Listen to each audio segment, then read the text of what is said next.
Welcome to the Late Game Podcast, a podcast about all things board gaming, from rolling dice to painting minis and everything in between. I'm your host Tyler, and with me is Kenneth. Aloha. And Russ. How are ya? Now that you're both doing it, I'm going to have to come up with some smart-ass catchphrase too. So, we've all had pretty busy weeks, or at least this last week since we last recorded, and I also found out in that time that I was wrong about Great Western Trail not being a deck builder. It definitely is. There's an element to it. All of the cattle that you're building and using, that's basically what you're doing with it, is deck building. So, man, I look forward to playing it. I don't know what it is about that game. I have not had interest in it. I would like to play it for the gameplay and what the reputation is, but for some reason, maybe I don't like Western games. I used to think I did, but Western Legends was like, whatever. See, I definitely like the idea of a Western game, but for me, it honestly might be the name. Like, Great Western Trail sounds like the Oregon Trail, and that doesn't sound like a fun board game. Like, and I'm guessing that that's not what it's like at all. It's just like, plodding forward and expending resources just to stay alive. But that's what the name tells sounds me. Interesting to me, though. The small card game, it is exactly that, and it's awful. Just in my opinion. The Oregon Trail game? Yeah, not the board game, but the card game version. I'm familiar with Oregon Trail from like elementary the school. black and green computers. Right. Like I remember that was the coolest thing you could do in the third grade because it was basically the only thing that you could do that wasn't school. Yeah, it was like a video game. Some of us grew up playing that as like our video games. Yeah. It's amazing that you're still with us. I don't have a dysentery yet. The name Great Western Trail conveys to me something more akin to that than, what it's like. It can't just be that, right? Like, there's a couple of Oregon Trail games. Yeah, so. Who's the designer? What is Alexander? No, it's You know what? I don't even know. I don't remember. Someone that you liked some of their other games, right? I have no clue who it is. And now I'm drawing a blank. I know we're all in the same boat trying to look it up. As soon as I see it, I'm going to be a little pissed at myself. Of course you will be. I'm usually so quick with this stuff. Yeah. I figured you were looking at it right on the screen, that ugly gray box. No, the box is actually, I'm not a fan of it that is box. Alexander Pfister. I thought it might have been. So, what other games? Because I thought he had some of your other games that you really like. No, the other one, isn't he the one that did Blackout? Yeah, he did Blackout. So you've got Blackout. I've been interested in that one.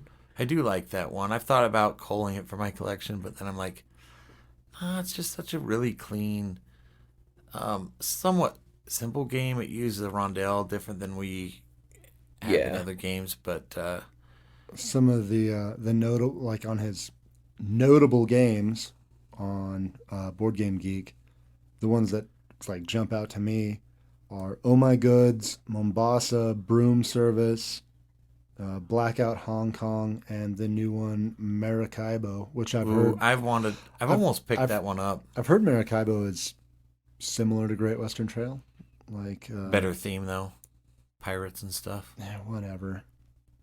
I'm just kidding. Another grown men dressed up as fictional characters, just like cowboys. Cowboys and pirates aren't fictional characters. They are today. I don't know. I see some cowboys around. That's fair. Well, what did you guys have a chance to play, if anything? I know that we were all busy and didn't get together this whole weekend. The only game that I have played since we recorded was when me and you played Brass right after we recorded last time. And I felt like it was great because I love Brass. It was kind of, we got some weird card distribution in the first era. And I know that for me, it was like I just wasn't getting, like I started in one spot, and then every other card that I drew kind of was trying to tell me to go places that I couldn't reach, which was difficult. And didn't you say you ended up having a similar problem in the second, in the rail age? Yeah. Yeah, it was kind of an odd play, but I still really enjoyed it. And I look forward to you playing it again to study for EuroLeague. Yeah. Which is something that Kenneth and I decided to Do you have join. a full list of games that you guys will be playing on that? Or? Yes, and I want you will appreciate this. It is a little bit sad because I do eventually want to play Terraforming Mars, but I won't be here this weekend. I'll be in Vegas at the Las Vegas Open, the Warhammer tournament. Yeah, the first game is this coming Sunday, and it is Terraforming Mars. So Tyler was like, literally anything. Send me to a Warhammer convention. I need to be out of town for this. No, it just kind of... In fact, I was a little disappointed because I didn't realize that the dates that Alex had sent us were that soon. Yeah. And so I wasn't prepared. I thought it was a little bit later on. I didn't make the correlation, and as soon as I did, I went, oh, well, I'll be gone. I was a little surprised that would be a game in a EuroLeague. Not that I don't think it's Euro, because I think it is. I mean, it's definitely more Euro than the problem is that you don't Ameritrash. think it's good. No. It's weird that it's in there because I don't like it. Well, I don't like it, but I do know it's a good game. I'm smart enough to realize that it's just not my thing. Like, it's a good game. I still don't know why I don't like it, but so I like to make fun of it more than anything. But I don't know. Maybe it's because we draft. So I don't know. I feel like those areas are kind of grand. That's probably a discussion for a different day. I mean, I'm starting to see Eric Lang as a very much Euro designer because of the way he handles Ameritrash in a way. So I don't know. I guess I just wouldn't think of it as Euro. I think of more brass or Teotihuacan, where it's very rigid, and some of that is luck. So, Yeah, for sure. My dog agrees with you too. Yeah. He's helping. That's okay. I keep by the thinking way. I'm listening to Jane's Addiction in the back of my It head. could be. Been caught stealing. Yep. So I was able to get a game of Merlin in last week, the Stefan Feld and Michael Reineck Queen game published thing. And it was actually quite interesting at 2 players. My wife decided to play it with me, and I liked it at 2. The only thing is she seems to always beat me in these learning games. Isn't that I the even best avoid... way, though? Yeah, because then they're left with a better taste in their mouth for sure. But I do avoid taking a more aggressive approach when I'm teaching. I take, I'm going to do something random. I'm going to do something different. And once she's got the game, I pull no punches though. And more often than not, she does win a close game. But I admit not all of them are close. I still want to kicks my try ass that one. I sometimes. know when you played it at my place, it wasn't a full hit with everybody, but I'd still like to try that. It seemed like everyone liked it but me. Well, I mean, you did have some bad rounds. I heard during the scoring. Yeah, no, it was the random elements of it were pretty rough for me. But I mean, I'd try it again.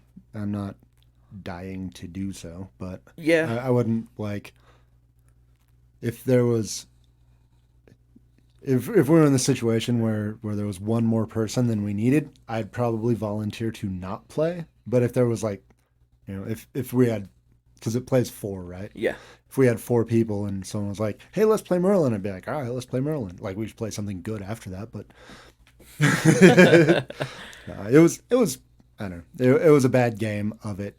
It definitely was. There was a lot of things against you. Not only the game, but like the actual potential good plays for other players turned against you in almost every situation it could, which that can't be a fun game to play.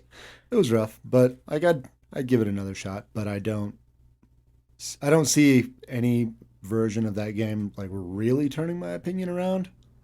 But I could see it being something, yeah, sure. It could fit into that whatever kind of. Well, I want to try that module that it's got in it that lets you utilize the special objective cards in different ways. Yeah, that would be cool. What should happen, and I'm starting to feel like this with just about any game that has a random element that really shafts me. Eric Lang needs to do an expansion where it's okay to get shafted, because that dude's really good at you die and here's a benefit, and your guys are dead. You can't get your strategy working, so here's a weird little benefit to it, So the way that everybody has David Turtsey do a solo mode for their game, they're gonna have Eric Lang do the redemption do the consolation prize, I mean, that's kind of where I'm starting to see his Euro side of it, because his games have a lot of chance, but really effective mitigation. Yeah, you can strategize around that chance. And I think I have other games that do that too, and I think it is something that I look for in a game, because especially if it's a long game, say you're an hour and a half, 2 hours in, and you try something and it doesn't work, then you're just hosed. That was my problem with some of the plays of Batman. It's like you work up to try to, disarm this bomb. You roll, it doesn't work. You're screwed for 4 more turns, and the villains win. Right. That there's got to be some kind of balance. Why I love chance? It's you can't be ruined on a play just by a roll of a dice. Yeah. Numbers of rolls of dice, like Dice Master, stuff like that makes sense, but it's, I don't think you don't want to leave it all on there. Yeah. Right. So, but I just wanted to follow up by saying that it's been really awesome to actually have my wife want to come play games with me and to share some of these middleweight games. In fact, I've played, I think it was 15 games since the 1st of January, and 10 of those she's played with me or with our gaming friends. And she even mentioned wanting to come to game night one night. So that would be awesome. I was going to say you should bring her along sometime, because a lot of those games really are just a better experience with more players, Right. And it's cool to play.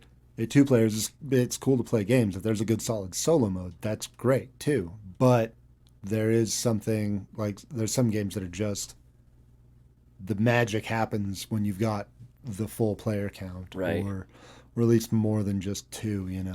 Well, it makes it a smoother learning experience when you have a handful of people that are enjoying themselves than just your husband trying to fumble through the rules. So yeah, unless it's Russ enjoying himself, then you're going to be just fumbling through the rules, and fumbling, and even if you've already known the rules for a long time. Yeah, it's he's true. not trying to hear it.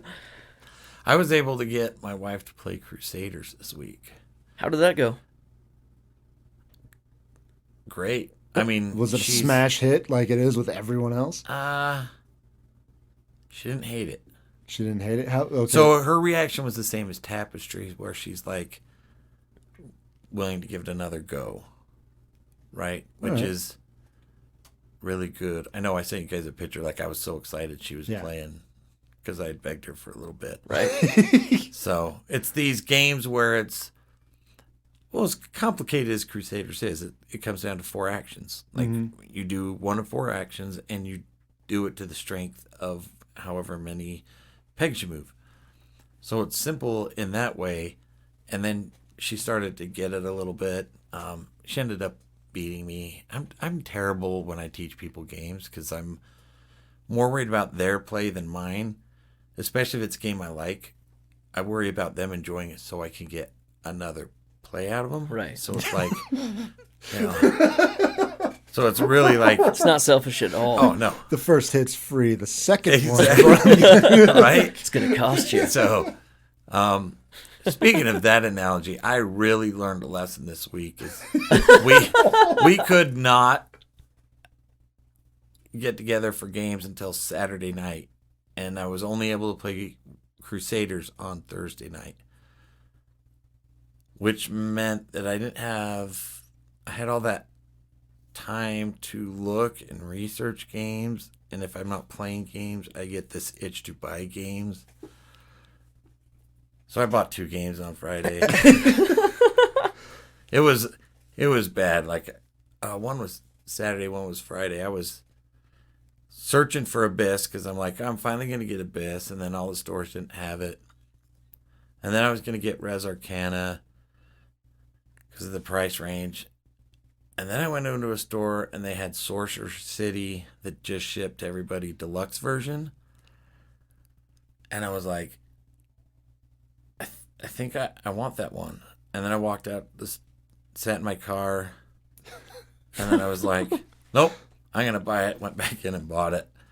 So that's your 2 games for the month, right?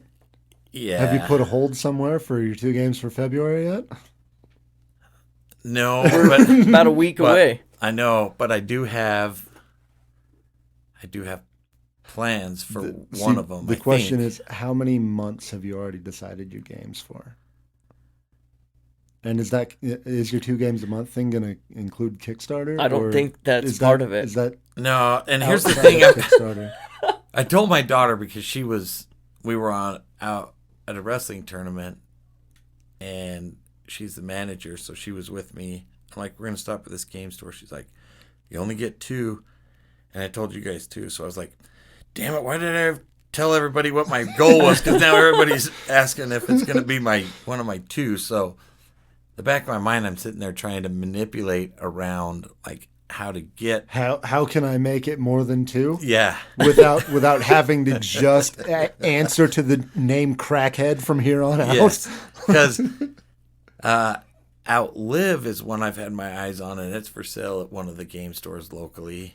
And then Abyss 5th year anniversary is coming out. So are those my 2 games for February?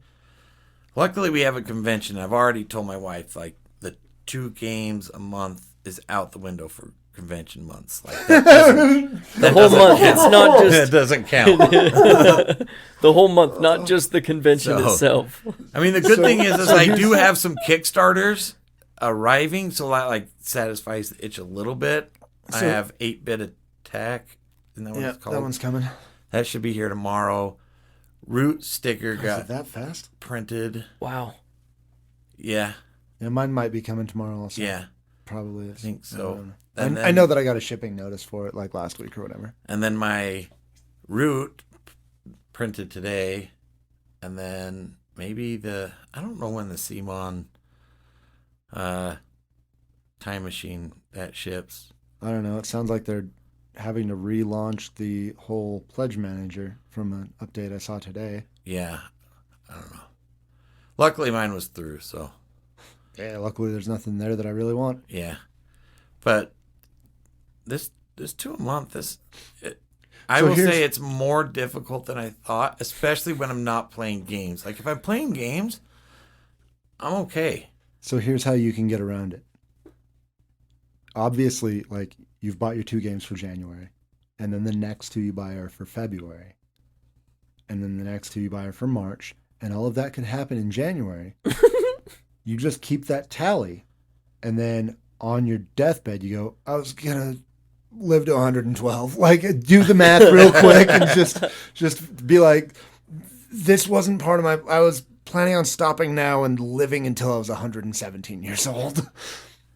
It shouldn't be that hard to not buy games, right? Like, I don't know. It's a problem. And I know it's a problem because of how I feel after I buy a game. It's like, not really buyer's remorse, but kind of that, It's guilt instead. not really guilt. It's that Shame. kind of shame, like not satisfied, if that makes sense. We'll just keep Kind throwing of like the melancholy addiction terms at you. the whole addiction cycle, right? It's like I need more, and then I feel like it didn't satisfy what I was reaching for.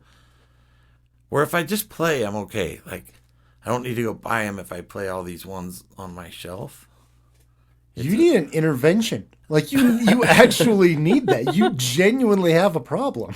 Like I know we joke about it, but like the way that you're just like the not feeling good after buying a game. Because see, I know me, and I've openly said that like especially when I'm working a lot, so I'm making a lot of money, but I don't have a lot of time. The way that I engage with the hobby is by buying stuff. I don't feel any shame or guilt or remorse. What I feel is great. When I don't feel good is when I go, all right, I've got time to play. What do I want to play? Holy shit, there's a lot of options. And I don't know how to play any of these games. That's when I'm like, oh, those are the times where I kind of go, damn it, why did I buy so many games before I had a chance to play them? Because now what rule book am I going to open? And that's, learning games sucks. It's the worst part of the hobby. Knowing games is great. Playing games is great. Learning them is terrible. That's another thing I realized. But see, Sorcerer City was play 6. So we've had those nights where it's like, oh, what 6 player do we get? Now we have a quick like 45, 50 minutes, light kind of starter game. And there's metal coins, and it's really awesome. So, you don't have to justify it to me. I'm not your wife. I really don't care. I feel a little bit bad that you feel shame when you buy a game. That's what's more concerning to me than the fact that you bought Sorcerer City. So, I mean, it really shouldn't feel like shame. It's more of this. So my education was in, like, psychology. So how's that treating you? Well, so I'm looking at it that way. Like, this is the addiction cycle. Yeah. Like, I can step back and go, yep. I mean, it could be worse. But see, and my entire education was just in high school, but I know enough drug addicts and former drug addicts to know that, that's the addiction cycle. Like, that's what that is. Yeah. But So I got Castell, which I've been wanting for a long time, so I'm excited to put that on the table. Kind of. I didn't know it was called. Those were called that until I looked into the game. Could be cheerleader game, right? But it's Europe, so we don't call them cheerleaders. Cheerleader. Seems kind of fair enough. I'm in. Yeah. I'm not going to repeat it, but I'll let Kenneth go all day. But I did play Sorcerer City, and that was awesome. I very much enjoy it. It's very different than some of the stuff I have. I am terrible with those timed games, so this one is a good one for me to work on that skill. So you mentioned something that ties into our main topic, and you talked about the metal coins, and this week we're talking about components done right, or, components in games in general.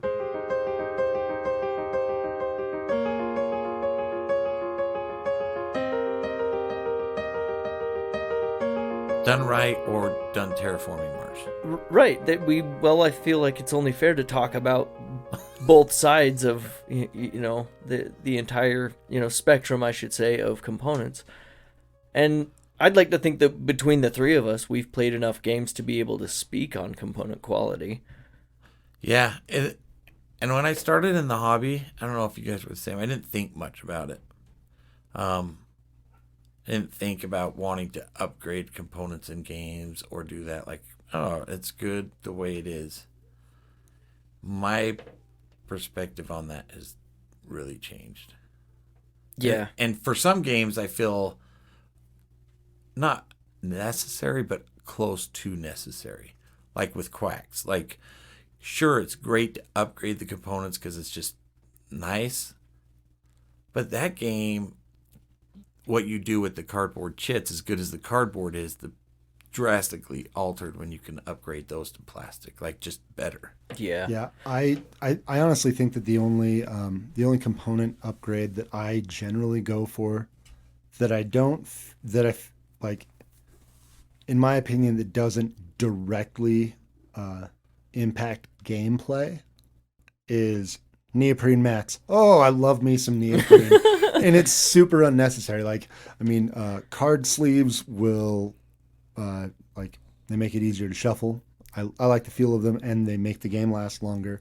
The Quacks bits feel better in the bag. Like, they work better, and they're not time. Cardboard that's getting sweaty hands on them. Like, any of that stuff, like the only one that I go for that, because for me, gameplay is going to be like, that's king, you Right. know? So the only one that doesn't really impact gameplay that I go for is the neoprene mats, because I love them. We definitely, when we get shirts, we're just going to get one for Kenneth that is neoprene. Yeah, no. Well, before we talk too much about our favorite games with amazing components, why don't we talk about a few games with underwhelming components? What is a game that you guys love but hate the components? And Russ, Terraforming Mars is off the table for you Yeah, on you this don't one. even love But it. you don't love the game. I'll say, not that I love the game, but I enjoy it enough that it stays on my shelf. It gets played a couple times a year as Betrayal. Like, the components are just, they're terrible. But you have like... I don't know if It's like I'm a gonna Mystery guess. Science Theater 3000 situation, though. Yeah. They're so bad Yeah. that it makes the game good. Yeah. I will go on record to say that I don't know if I have a counterfeit. So, but also other sets that I've seen, they're just underwhelming. Yeah. They're just not good, which is okay. I don't know, that game's a little different because it doesn't come to the table all the time. It's a good game. It's a great game. But when you're talking like balance, it's balanced. It's not balanced. It's a type of game it is. It's a story that evolves over time, and you never could do it. So, yeah, you're going to have broken plays, but they're still fun because of what it is. For sure. Yeah, for me, definitely my favorite game with bad components is going to be Terraforming Mars. If you're into the hobby enough that you're listening to our podcast, you've probably got some sort of experience with Terraforming Mars. If nothing else, hearing people bitch about the component quality while it being a good game. So I don't really necessarily want to dive too much into that as far as disappointing component quality. There's a couple of games that I have not yet played that I was surprised and a little bit disappointed with the component quality. I mean, I had done enough research that I wasn't like blindsided by it, but like Food Chain Magnate, there is nothing thrilling in that box except for the rule book. The art design and stuff like that it kind of has that like 50s art style feel, but nothing about it feels particularly good quality. Nothing's bad per se. Functional. It's functional, and I mean the art design is. It seems almost prototype the board. Yeah, a little bit. I mean, and the art design, like it's all personal opinion. I think the art design is fine, but I have seen people that complain about it. They don't like it. But that's one that I opened it and I was like, whew, I would be really upset if I was expecting something really good. Like, luckily I knew that, it's that game, the price tag is in limited quantity because Splotter does small print runs, and in the gameplay, that's where the price tag is. Yeah. Because if I was expecting nice components, I would have been very upset. Another one where the components, and the components are good quality, but they kind of don't fit with modern gaming, with the type of game it is, and that's Dominant Species. So everything in that game, then like GMT, in my opinion, they might make the best cardboard in gaming.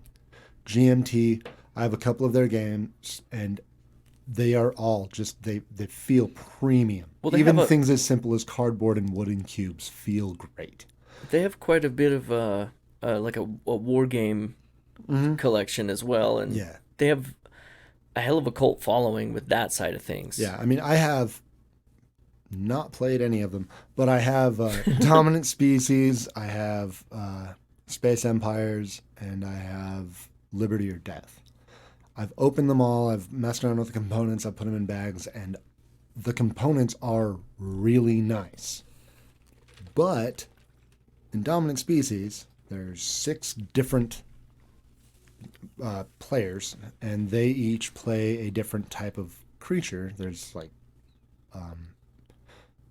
reptiles, I think amphibians, spiders, insects, mammals, and maybe fish. I don't know. They're all represented by like cubes, cylinders, and cones. And you look at something like Root and you go, come on, guys. Like, Right. you can do other shapes with wood. I still like, I've everything that I've heard about Dominant Species tells me I'm going to love the game, and Yeah. I'll see right past those components. But I mean, even they are premium for what they are. They're just simple. And it was a little bit like, wow, that's dated. Right. Well, Right. I think that even the shape helps you get into the theme, right? Where Yeah. it's It can make nice it that way. an intuitive connection in some ways for somebody Yeah. learning a game too, or trying to teach somebody a game. Right. Whereas, a cone and a cylinder, people may get confused Well, more clearly easily. the cone is the king of the spiders. Okay. What?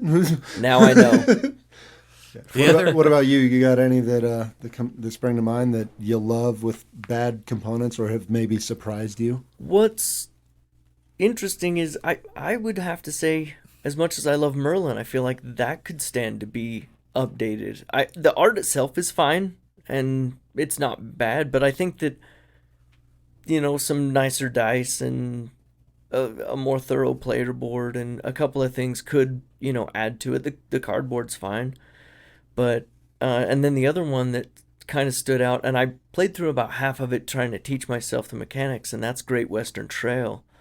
The box is really flimsy, and the cardboard's thick enough, and it's fine. But I was just surprised that the price tag on the outside didn't quite reflect the components and the amount on the inside. It was Right. kind of a designer price, but it's also out of print apparently, and It's interesting because I have one of my favorite games that was a Grail game was Chaos in the Old World. In today's world, miniatures are a little disappointing in the sense that they're so small. They have flimsy little staffs on the cultists. So if you ever are trying to pick up that game and you're like, oh, these miniatures are broken, like just understand they're broken in every copy unless they've never been opened. So don't Even be too then, picky. with the way Right. those are made, I wouldn't be surprised if a new Yeah. and shrink copy had broken miniatures because of how small Yeah. some of the plastic is. So, like, I can say, oh, that's disappointing, but at the same time, games have drastically changed. yeah. Just look at I think one example is Twilight Imperium. If you look at each edition, the art, you can kind of see how the hobby's changed over the number of years because the covers have the same species on the front, but man, The artwork and the graphic design Yeah. combination has evolved right? quite a bit. The money that companies need to put into the art is night and day from what it used to be. Even with that, even just some of the ships, the Yeah. fact that from third edition to fourth edition, they added the bottom to the Death Star things. Yeah, That like that's it. It's huge, honestly, because it takes that piece from looking like a dome on a planet to looking like a Death Star floating above it, and that's as simple as adding the bottom.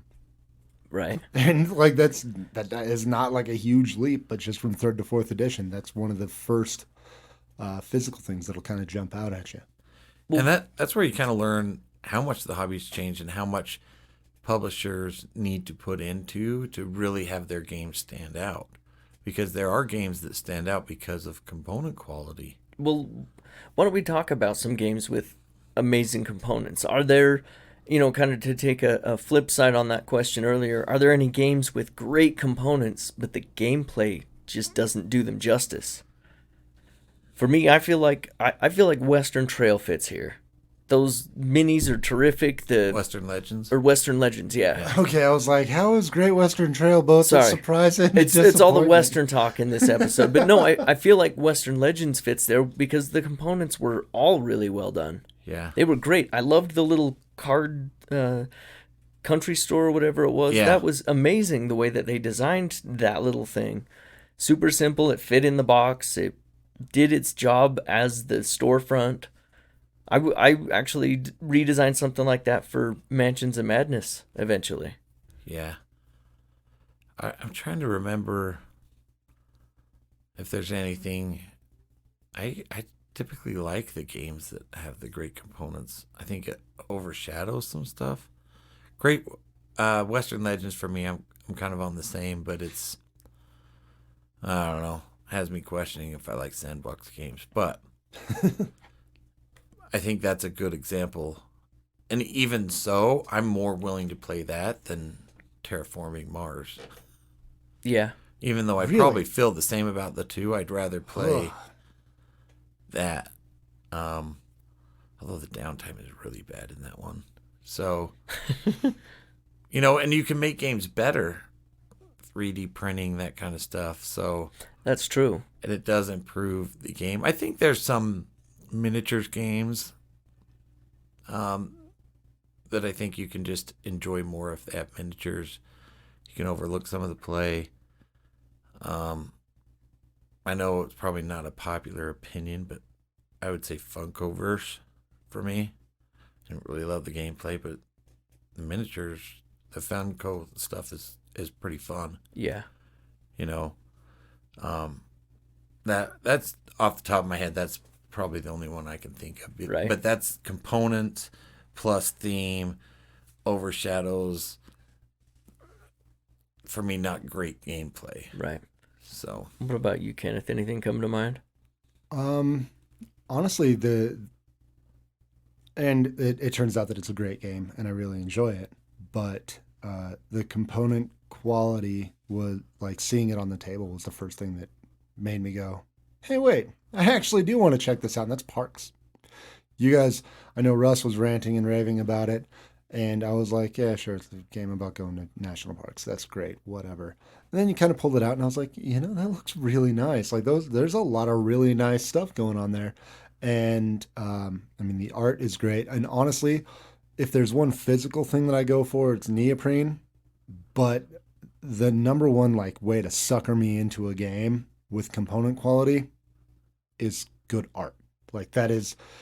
That's a component that I'm so bad at anything artistic. It's like magic to me. I can't even wrap my head around possibly doing some of the things that a good sculptor can do, that a good painter or as simple as a sketch artist. Right. It's like watching someone perform magic to me, because Sure. I cannot fathom being able to do that. Oh, I Yeah. bought plenty of games based on art. Just, that looks great. And that's one thing. I am kind of a sucker for good art, and I do view art as a component, and Yeah. I am okay with paying more for quality art.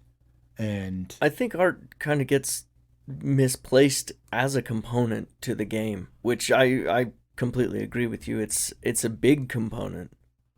It does a lot for a game, but it also can do a lot for a dislike. Oh, there's games that against a game. I've heard great things about, but have little interest in because of either the art or the design. Like Stefan Feld, some of the Stefan Feld games, Carpe Diem, or even Castles of Burgundy. All these games that are great, yeah, that are just dude, you know which one that, I don't know how it didn't come to my mind when you first asked about a great game with bad components. Sidereal Confluence. Because That's the one that I was thinking of. the cubes aren't even cut the same. There's variance in sizes and shapes. So and, I've got a question about that one specifically. Do you guys know, is WizKids republishing it, or is Pretty this sure they somebody are. else? I'm pretty sure it's WizKids. That's It amazing. was. I wonder if the components are going to evolve at all for them, or if they're going to Well, be it's- lackluster and you're going to have killer art. The components come down to basically there's two things. There's your resource pieces, which are cubes of different colors and shape, or colors and sizes, and unfortunately shapes, and there's some octagons thrown in there on purpose, and then your cards, and the card art improvement will be an improvement on the game. I mean, there's also the little ships, there's the player aids, there's some other stuff, but as far as like game pieces, the things that you are playing with, the ships a little bit, but those are basic little cardboard tokens. But you're mostly playing with the cards and the cubes. So improving the art would be enough of a component upgrade to me that I would be fine with it. That's Right. a perfect example of a game that I think with the better art, the second edition, will become pretty big in the hobby because it's a high player count game. You can have very high player count, but it's a strategy game. It's not like a party game. And it plays pretty quick. Yeah. And it, like, the more players, the better, which is kind of strange for heavy strategic games, right? Yeah. So, Yeah. And like the name is weird. Mm-hmm. The box is ugly. The components are bland. Like, well, that game, like the edition that I have, in my opinion, that game rides 100% on gameplay and the experience. And I'm hoping that, maybe this new edition will have a little bit something. I'm curious extra. how many people got where we did in our first play, where it was like, before game even started, like, no, we're not playing. Like, I did not want to play that at first. Between starting the rules, getting the information, it was like, oh, this is going to be terrible. Can we be done? I'm sure there's people that were like, yeah, not for us. Which is sad because the game is awesome. So another one with art that didn't catch my attention for the longest time, and I got it in a trade, and I feel like the game is way overlooked, is trains. Like, so bland. Like, speed train, like, on the cover, and that's it. It's an amazing deck builder, but it doesn't even say deck builder on the box. So most people that are into that game just, I think, happen to play it, and not unless they like trains. I guess people like trains. But, They do. But All sold out of 18xx games. I guess I'll pick up trains. Yeah, that's a kind of a strange one for me when it comes to art, because I passed that up at really low discounts in the past because it was like, not interested. I've seen it a couple of times and never really been drawn to it, other than to look at what the components do. And that's another thing for me, is when I'm buying a game, when I can see at least one example of each component in the game on the back of the box to some degree, I get more excited about the game. I probably shouldn't. I should probably focus on, is this game good to begin with? But Or there's the infamous within our group, Wrath of Dragons. That you're like, yeah, this game's awesome. Dude, the front of that game looks so cool. And then you turn it over and you're like, what? Like, they should not have put the components on the back of that. They should have just put another rad picture of a dragon and some flavor. Maybe a rundown of the game, because I've actually heard that it's a good game, but I can't. Maybe one day I'll bring myself to play it, but I certainly can't bring myself to buy it, because I was like, what is that? do you think that that's something that you could customize and make it a better game? I haven't looked that far into it. I genuinely have no idea. I'm curious, because it doesn't seem like it would be the most difficult thing to get, dragons of many different shapes and sizes, if that's what you need or whatever. Or... Yeah, I have no idea. That one always just makes me chuckle, because I don't know how many times in the store I've seen it be like, oh, that looks so cool, and then it's just really bad looking stuff on the backside. Well, what would you guys say is a game that you own or you've played that has the best components in a game that you've ever seen? What do you think is? I mean, even give me a top three if it's hard to just button one down. The coins in Sorcerer City are my favorite metal coins. They are pretty slick. They interlock. They're pretty awesome. It doesn't hurt that they come in a nice little Yeah, game diagonal trays. tray and Man, game trays is really improving games for me. Like, I know it's not a component of the game, but when I have a game like Sorcerer City where it has this awesome game tray and setup is like really fast, that See, makes everything different. and I would say you can bet your ass it's a component of the game Yeah. because either you have that component or you spend an extra 10 minutes setting up the game or 20 or 40. I mean, Absolutely. like, depending on what game it is, Yeah. like Gloomhaven is arguably, and like, I mean, you can point directly to Board Game Geek, is arguably the best game of all time. But it's the first thing everyone does is go, how do I organize this? What do I do? What do I need to do? Like, what do I need to buy? The expensive wooden insert, is there foam core that I can get? Do I just use like what I got, the little like bead box type like tackle box insert type Right. things? Like, what? How do I get it so that I can get to playing this in a reasonable time? And so I would say that, yeah, I mean, things like game trays and a good solid organizer is Yeah. absolutely as much of a component as something like art or good graphic design or a well laid out rule book. Those are all components and they are all extremely important. And when they're executed well, like that takes a game up so many notches before you even start playing it. Yeah. Come On is probably my favorite as far as miniatures go. And I know some people, miniatures is a curse word because they want they want just euros. They don't want to play with miniatures. But I love their quality, and I've seen, as a painter over the years, they've come a long way. Like their first zombie side ones compared to even Cthulhu Death May Die, the night and day. And the plastic from Blood Rage to what they're doing now in Death May Die is different. So I know with those games, gameplay is great, but when the miniatures, especially after getting painted, can take you to a place, it just makes the story more. I am so excited to see their minis for Bloodborne. Especially, I think the last update on the Bloodborne Kickstarter mentioned that the process for getting the production started on those minis has been a bit more arduous than they're used to because they have to have it all approved by Sony and or From Software. But it being a mini heavy, like cared about IP, the quality I know is just going to be through the roof because they have to get everything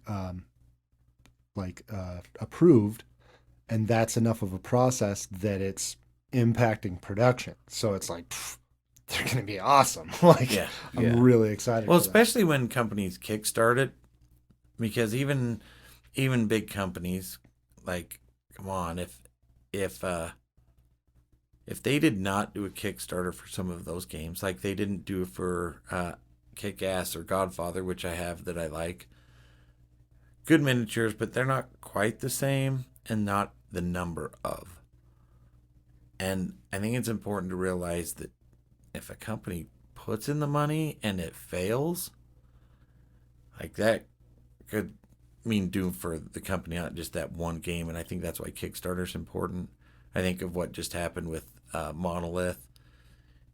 They had what they thought was a great product. I think it still is, depending on what they have happened with that beyond Monolith. But if they would have just ran with that and produced it and then it hit the shelves and nobody wanted it, we might not have any more Monolith. So I know it's a side tangent, but it's important for those companies to be able to produce awesome stuff and have like the money to go into it. And that, I think, has made a huge difference on the goodies that we get when we talk components. Like Sorcerer City, I can't imagine that Druid City would be able to produce that level of game without Kickstarter. Like they could have had that game at a different level without all the fancy which is great. It's still a good game. It's not like the metal coins make it, but some of us that are going to be playing that for a long time want like our toys, right? For sure. Yeah. Well, to expand on the question, is there one publisher that you would say has the best component quality? Or, give me a top 2 or 3, because there's obviously going to be differences from somebody who's making primarily wood bits and then somebody like Simon doing minis. Yeah. I mean, there's companies that I look at that it's like, I know you're going to be good. Stonemeyer. I mean, Wingspan is awesome, even though mine's completely decked out now with other stuff. But Wingspan, Scythe, all of those games, that Stonemeyer has like a level of what they expect in their games. Yeah. Eagle Griffin, right? I mean, they probably take it up They're a whole nother notch. They're in my top 2 as of right now. Based on the game with the best components that I own or have seen personally is going to be On Mars. I love everything that I've been reading into rule-wise, and it comes with those custom game trays, and all the meeples have, the screen-printed designs on them, and there's just a lot of thought that went into that game, and then having Tools touch just really solidified that entire package. Well, just thinking about Eagle Griffin, I have slightly wanted to play Rococo, but now that they're doing that deluxe edition with the NM Tool, I'm like, that might be worth picking up just because it's going to be amazing. Yeah. So. Yeah, I'm excited for the expansion for On Mars as well, because it's going to be an entirely cooperative thing that they're teaming up with the Surviving Mars, the video game people, and it's going to be this completely cooperative version of the game, which I thought sounds like it would be a pretty interesting play. See, the question of like the best components, and especially when you phrase it as like a company that consistently puts out the best components, I literally cannot think of anyone on Chip Theory's level. No one. So it's not a deluxe version. It's, you pay a premium to get any of their product. Sure. But everything is just to the nines. All of their boards are neoprene mats. All of their chips feel awesome in the hand. Their dice are all beautiful and well made. They're like the game trays type things are great. The cards in At Least Too Many Bones, all the cards are plastic cards, which are really nice. I mean, the video that Shut Up and Sit Down did reviewing Too Many Bones, he literally put a bunch of the stuff in a bowl and poured milk over it like it was cereal, because you can totally do that with everything in that game except possibly the actual rule book. The rule book and the box are like the only things that would not survive being thrown into like your washing machine. The art on the things you'd want to wash them on a gentle cycle so as not to totally mess up the art. But I mean, all of that stuff, like you could submerge it and it's fine. You could throw it around and it's going to be fine. They are just, no one is on that level. I mean, Simon makes amazing miniatures. I think that Peterson games, like all of my Cthulhu Wars, that plastic that they use, while not as detailed as the Simon stuff, feels more durable. Yeah. And that's really cool. The giant Cthulhu from Cthulhu Death May Die from Simon is awesome. But everything else that they're doing is just cardboard. Like, there's no cardboard with Chip Theory. It's plastic, it's neoprene, it's weighted, good, solid poker chips, like... And all of their trays are amazing. The boxes feel premium. I mean, everything that Chip Theory does is just top notch. I really cannot think of anyone putting out consistently that level of components down to such small details like cards. Right. Yeah, I enjoyed our playthrough of Too Many Bones. Too Many Bones. I was thinking Undertow, but that's the expansion. Yeah. But yeah, it's it's definitely something that adds to a game's quality overall. Like to you play said, through. you pay for it in something like Chip Theory. Their games are a higher price point, but again, you're not going to run into problems, right? Plastic cards, you're not going to have to sleeve them. Yeah, no, You know, and I've kind of got to the point. I don't sleeve all my games because I've played Wingspan 100 times, and I don't sleeve. I don't have my card sleeve, but they don't show wear because of how we take care of them. That's kind of why I don't sleeve anymore, because it's like I'm spending a lot of money to sleeve things. I think they're going to wear out, but they don't if you take care of them. That's me personally. Other people, I get they do. But Chip Theory is pretty amazing with their components. I would say for those games that are not maybe that price point or not deluxe, I'm very impressed with TMG.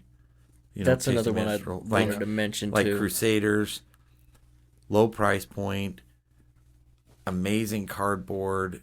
Like cardboard is cardboard, except for good thick cardboard that you don't have to worry about. Well, I mean, that's like like I said earlier when I was talking about being, disappointed by the choices more so than the quality of the stuff in all the GMT games. That cardboard is amazing. Like they make the best cardboard in the game, in my opinion. Yeah. You know, and that's saying something because there's a ton of cardboard on my shelves. Right. And they make my favorite cardboard, which is a thing that I never thought I'd say, you know, like ask me 10 years ago, hey, who's got your favorite cardboard? And I'd be like, what are you high? Like, how is that even a question? What are you talking about? It is interesting that we have, favorites. And I'm starting to realize that as this conversation develops, so does the idea that there are types of games being made that have, the best of, categories of games. Like I think that TMG and Eagle Griffin kind of have a similar level where Eagle Griffin maybe has a leg up on the quality overall, but then, you've got your CMON that's leading the way with miniature-based games, and then GMT that's got not only the gameplay itself, but obviously it sounds like they have the best cardboard in the business.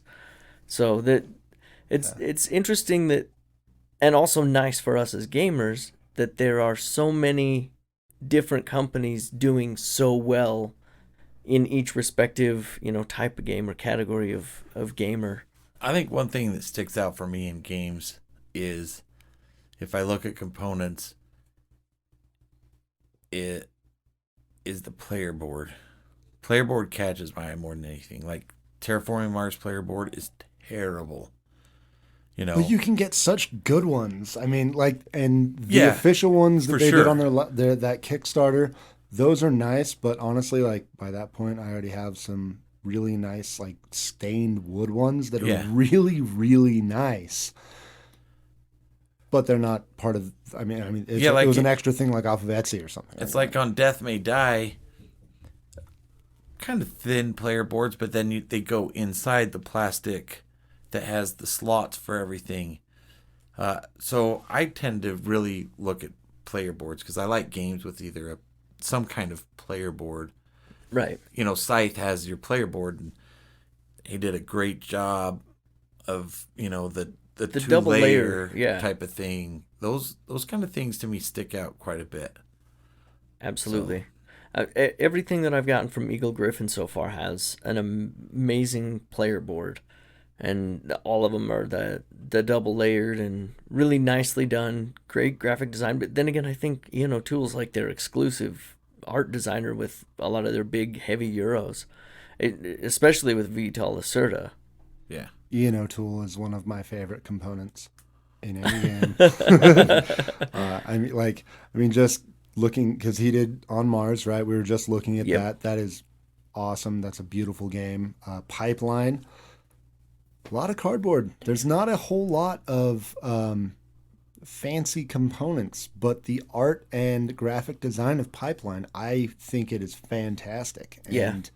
And there's nothing component-wise that's bad about it, There's nothing that's like blowing me away except for the art and the graphic design and the way that both the art and graphic design interact with one another it's awesome.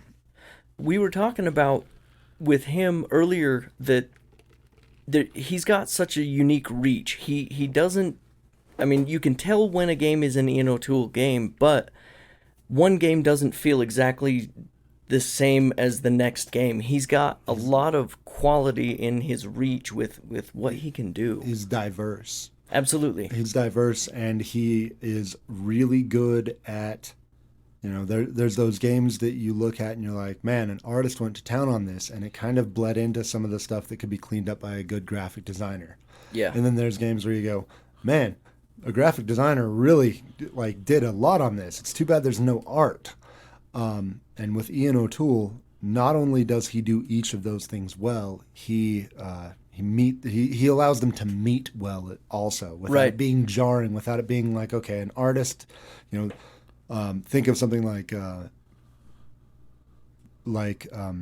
Evolution is a ton of watercolors, and there's games where you see that kind of art with like solid line grids on another piece of it. And you're like, what the hell? And Ian O'Toole is really he's amazing at allowing weaving those the two together, things, right? Yeah, to be separate but connected and complement each other. Absolutely. Yeah, I just can't think. There's Ryan Lockett as another artist whose name I know. There's just so few artists in board gaming that their name stands out to me as artists. There's a ton of board games with art that I love. Yeah. But the artists themselves, Ian O'Toole kind of stands above the crowd as being a prolific artist in board gaming. Definitely. What about you, Russ? Do you have a favorite? I like Ryan Lockett quite a bit. He stands out. And then the one that works with Eric Ling all the time on Hate and Adrian Smith? Adrian Smith. See, I nailed that one. Well, you did. I couldn't remember his first name. I was going to say Alex, and I was like, it's not Alex. It's Alex Smith Adrian is the quarterback. Yeah. Yeah. Speaking of quarterbacks, go Niners. Right? I guess. Yeah, Adrian Smith is another awesome artist. I really like his designs are really gritty, and there's something about his art that really does lend itself to being made into those 3D sculpts. Yeah. You can almost see the art jumping off the page even before you put the piece in your hand, because his art has a physicality to it. Yeah, I feel like they've hit a good stride. If I'm not mistaken, he was drawing comic books for a while. Yeah, hey. But I feel like he's done a good job of helping create, like you said, those molds, those creatures. I really like how they handled Cthulhu Death May Die, where they handed off all of the monsters to Adrian Smith and all of the character art to someone else whose name I do not know. Yeah. But someone who makes less horrifying stuff. They were like, hey, make a bunch of cool little kitschy, otherwise basically normal humans. Yeah. And then they went, Adrian, make the unspeakable monsters. And I love his versions of Lovecraft, monsters. Yeah, it's really, really cool. And I love that, just the idea of taking, instead of having one person do it or have a million people like Magic the Gathering, having one person, you do all of the monsters, so there is a consistency among the monsters, but they look nothing like the people because they are done by a totally different artist. I really like that design choice. Yeah. I know we've mentioned it already in this episode, but to develop a game now in today's hobby from where it was 20 years ago has to be just night and day, right? When Catan was getting, I'm sure there was not as much time put into the art and everything. It was more gameplay and And now, like, you've got to have something that catches. There's so many great games out there. What do you have that catches everyone's eye? And yes, gameplay can overcome that at times, but it's really hard. Yeah, absolutely. You definitely need something that stands out, whether it's unfortunately also in the same breath, unfortunately people are using gimmicks to try to get the attention of things. But specifically I'm thinking about like the 90 games that recently came out in the last couple of years that are poop based. And I'm fine with a fart joke and a poop joke here and there, but this many board games. See, and I think gimmick, and I go, oh man, I cannot believe that they are redoing that Dark Tower game. That thing being on Kickstarter, like I played the original Dark Tower a few years ago, and I was like, board games have gotten a lot better. Yeah. And it was great when I was a kid. It was a great game, but it was a gimmick. There wasn't a lot there. No, it's like, if I remember right, because it's now been a few years and I only played it once and I was super unimpressed. It's a roll and move with a big plastic gimmick in the middle of the board. Yeah. And I mean, I'm sure that in the very capable hands of Isaac Childress and Rob Davio, is that who's doing it? Yeah, I think so. Like a couple of really, really well-known, established, and renowned game designers. And, Restoration Games, they do good work. I'm sure that it will be more than just a roll and move with a gimmick, but that's what I see. I look at it and I go, really? It's like someone going, dude, we're going to make a full-on blockbuster, like Marvel movie budget version of the Toxic Avenger. And you go, no, you don't do that. Like, that's not where you spend your money. Like, this is true. The Toxic Avenger is great because he's bad. Dark Tower to me is like, I don't know. I see it as a big plastic gimmick, but I don't know. Maybe it'll be awesome. I haven't looked a whole lot into it. It didn't really sound super interesting to me to begin with. I originally looked into it thinking that it was going to be a game based on the Stephen King series. And then I was pretty checked out after I found out that it was nothing like that. So yeah. It's a nostalgia.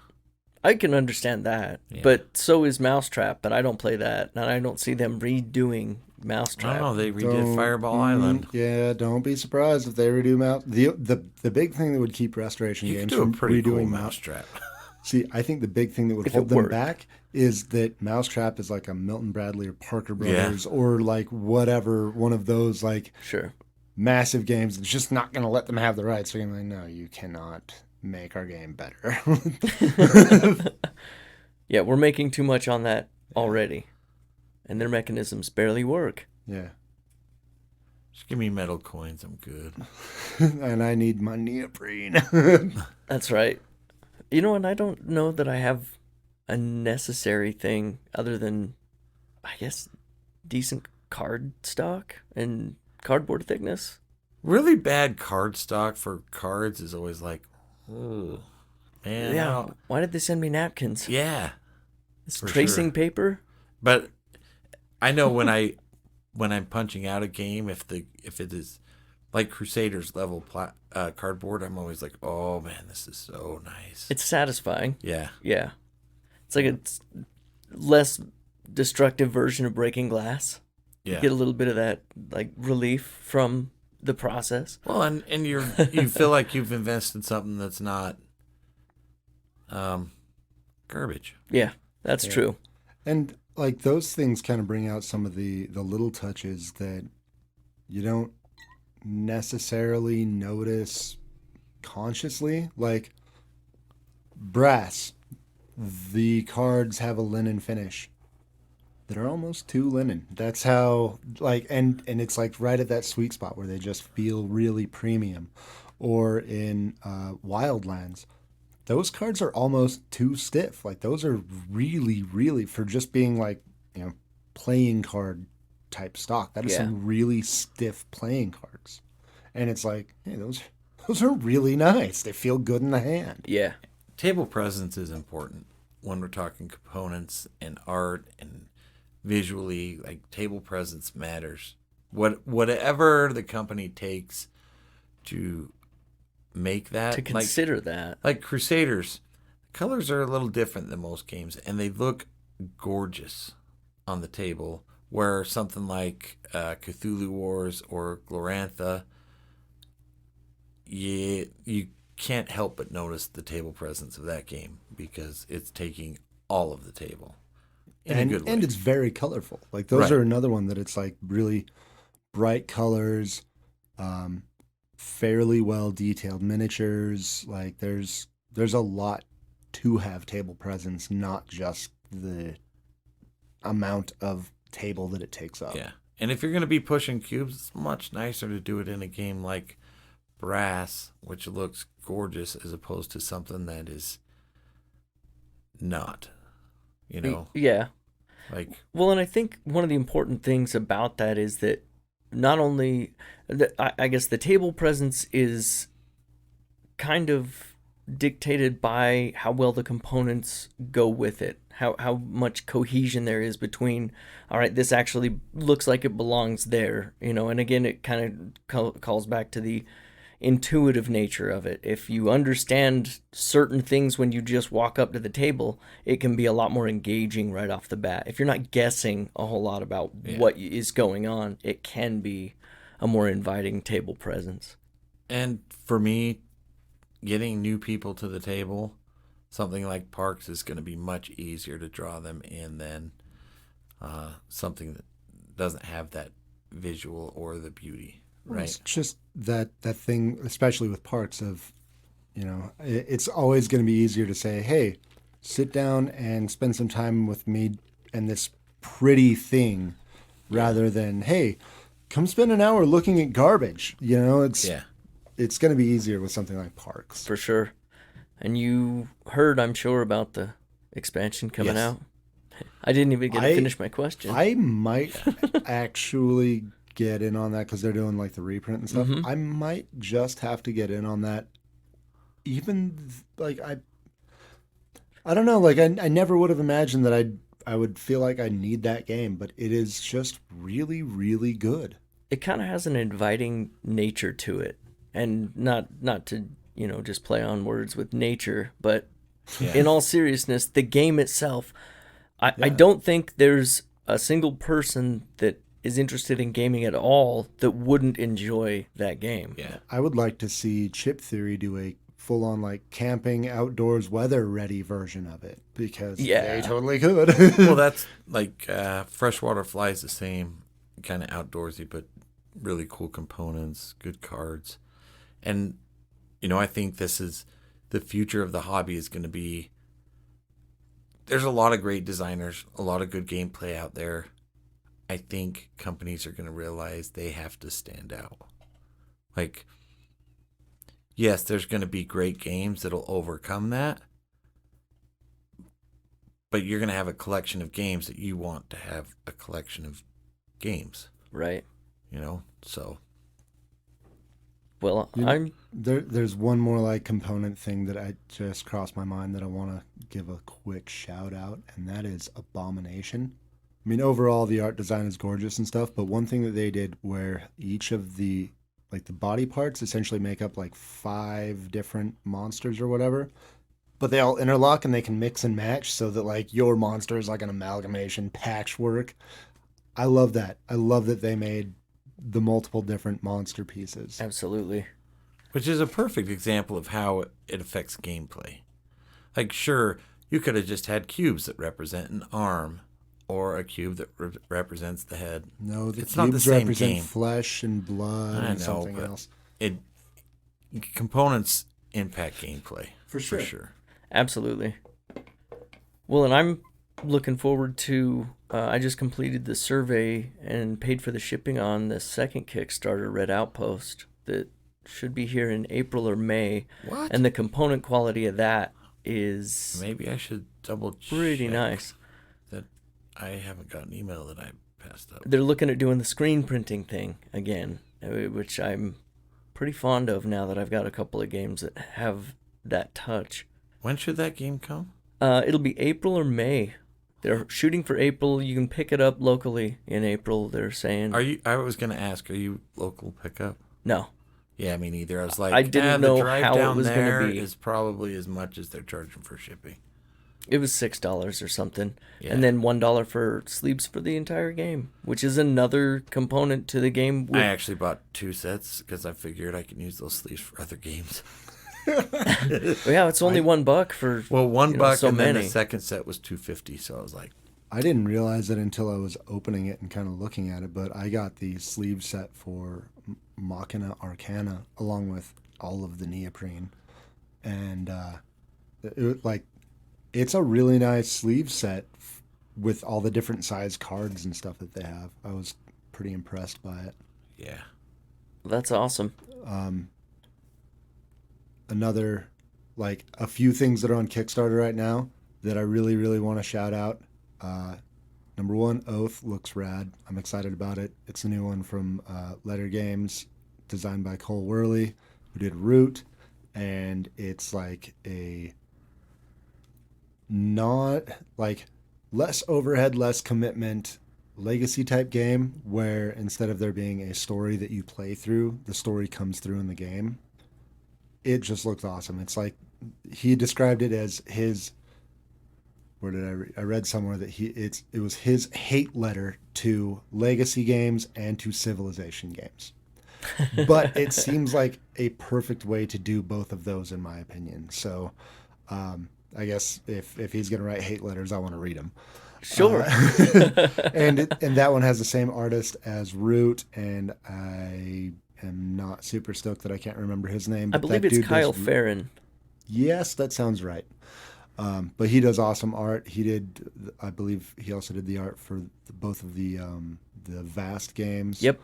And it's just a really cool style that he has. It's His a is- nostalgic style for Yeah. me. Kind of reminds me of some of the storybooks I read as a kid, and yeah, it's really well done though. yeah. It's between the handful of games that I've seen him do, he certainly doesn't have the diversity of an Ian O'Toole or a Ryan Lockett, but he has a consistent quality to him. And Absolutely. It's really good. And I look forward to Root or Oath and the new stuff from Root that should be showing up anytime.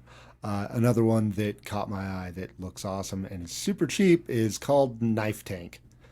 And that game, Watch the video.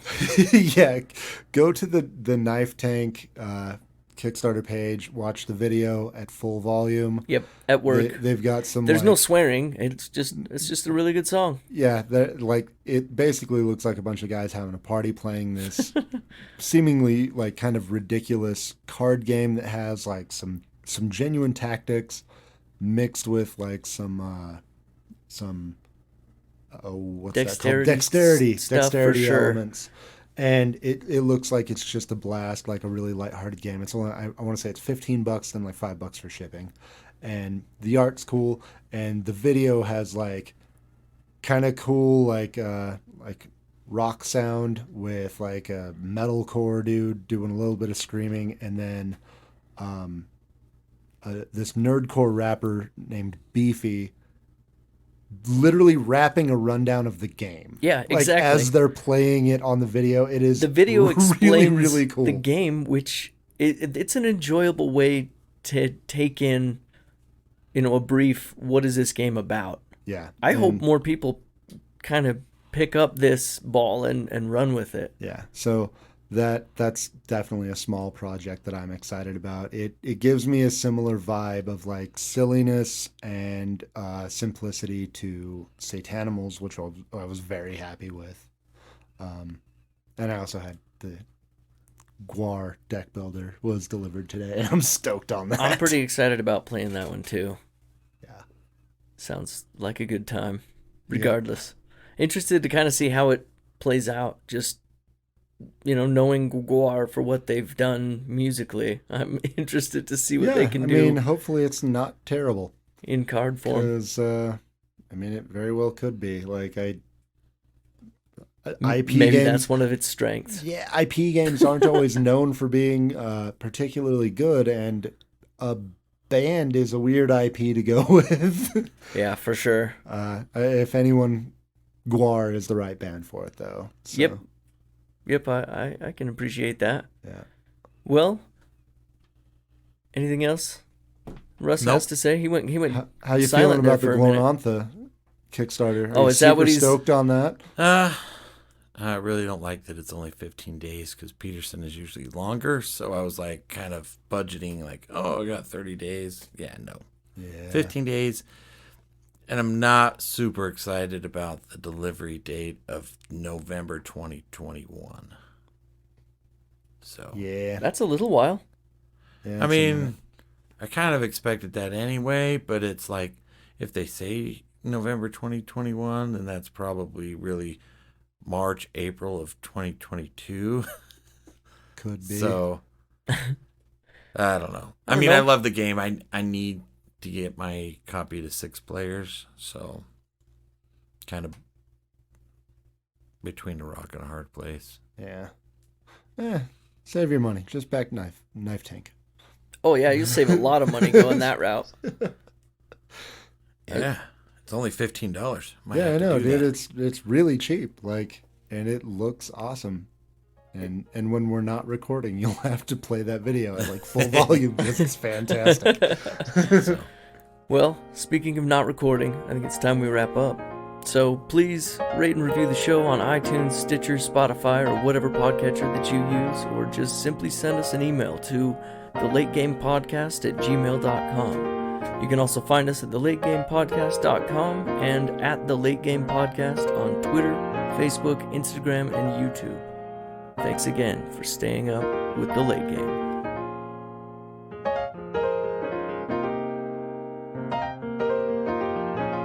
Yeah, really need a cheerleading game.